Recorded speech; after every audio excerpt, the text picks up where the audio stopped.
Okay, fire away.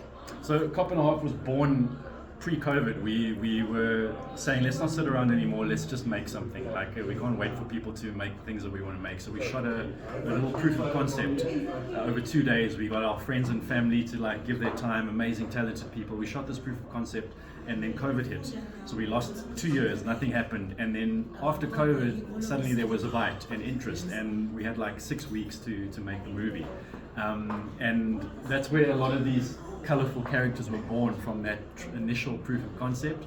And then I just expanded them into then a feature film with my co-writer Maureen Reddy. He fleshed out a first draft for us because I was traveling, and then we kind of worked closely together.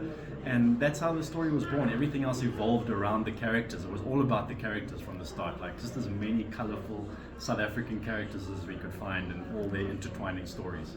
And tell us about your character. What do you love about the character? So I play John. There's not much to like about him because he's angry all the time. Like he's grumpy all the time. He doesn't like people. He doesn't want to have a partner. He doesn't have any friends. All he cares about is just his wife, his daughter, and his job.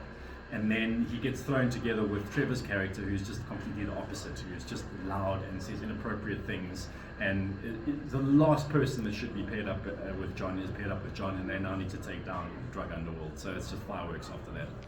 And then the last question. It's Women's Month. What do you have to say to the beautiful women around the globe? Obviously, being Women's Month, the cool thing about this movie is, I don't want to give too much away, but we wrote all the powerful, or the baddies are women. So I get my ass kicked this entire movie by women. So it's quite a badass. It works out well that we launched in Women's Month, because although the characters are baddies, they're very powerful, very strong women. So I don't think we've seen that a lot in movies. So, but also, my mom's here tonight, my sister's here tonight. I'm surrounded by amazing women, and it's my mom's birthday on the Women's Day. So, happy Women's Day to all the incredible women. You really are superheroes, and a lot stronger than men, which is why I wrote you as the mean characters, the badass characters in this movie.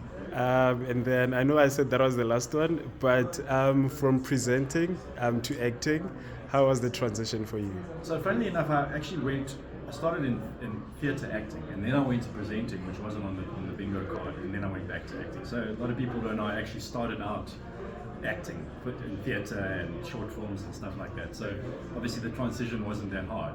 The transition to presenting was a lot harder. Going from acting to presenting was a lot more challenging, but fitting back into the acting role, especially not being theatre, which is a lot more challenging, this was awesome to play with such incredibly talented cast.